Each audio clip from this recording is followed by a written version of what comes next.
एक नाशिक न्यूज, प्रेक्षकांचा विश्वास आणि निष्पक्ष पत्रकारितेची ओळख। पंचवटी तपोवन इथं श्री म्हसोबा महाराज देवस्थान ट्रस्ट केवडी बन यांच्या वतीनं आयोजित यात्रा उत्सव 2026 मोठ्या भक्तिमय आणि उत्साहपूर्ण वातावरणात संपन्न झाला। पहाटेपासूनच भाविकांनी दर्शनासाठी मोठी गर्दी केली होती।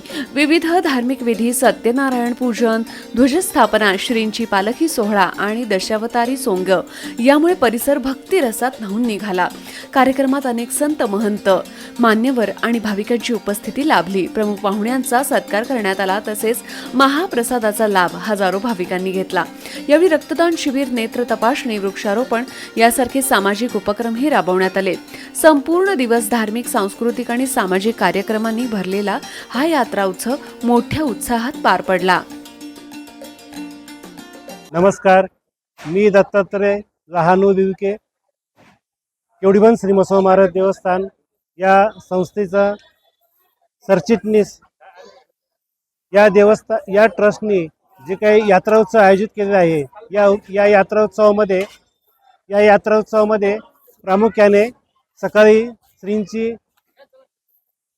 महापूजा, सत्यनारायण पूजा, तसेच सकाळी ध्वज मिरवणूक, पालखी मिरवणूक, संतांचं आगमन, अनेक विविध ट्रस्टीवरचे साधू संत इथे या देवस्थानाला भेटी देत असतात आणि त्यांच्या हस्ते महाप्रसादाचा कार्यक्रमाची सुरुवात होते। सकाळी 11 वाजता बोवाड्याचा कार्यक्रम होतो। ह्या बोवाड्याचं वैशिष्ट्य असं आहे का हा बोवाडा दिवसा खेळला जातो। हे या यात्रेचं, श्री म्हसोबा महाराज देवस्थानच्या यात्रेचं वैशिष्ट्य आहे।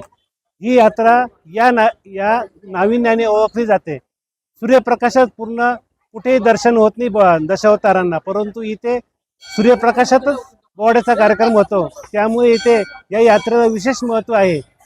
गंगा गोदावरीच्या किनारी तसेच प्रभू रामचंद्राच्या पदस्पर्शाने पावन झाले या तपोभूमीमध्ये श्री म्हसोबा महाराज देवस्थान हे अतिप्राचीन देवस्थान आहे। येथे वटवृक्षाचा कालावधी हा निश्चित सांगता येत नाही। तसेच हे श्री म्हसोबा महाराज देवस्थान हे स्वयंभू देवस्थान आहे। तसेच या देवस्थानमध्ये शिव आणि शक्ती या दोन्हींचा संगम आहे, म्हणून हे देवस्थान सर्व सुपरिचित असून महाराष्ट्रामध्ये इथे लोक येत असतात, भाविक येत असतात। वर्षभर इथे नवस्फूर्तीचे कार्यक्रम होत असतात। दसरा, दिवाळी, पाडवा येथे विशेष बाहेरगाव जे नोकरी निमित्ताने गेले लोक हे न विसरता या सणाला, या देवस्थानाला भेटी देत असतात वगैरे।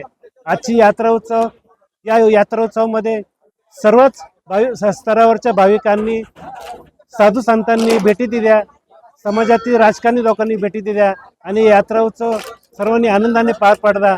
मी सर्वांचे मनपूर्वक आभार मानतो। या यात्रा उत्सव श्रींचा आशीर्वाद आणि सर्व भाविकांचे सहकार्य मिळाले त्याबद्दल धन्यवाद।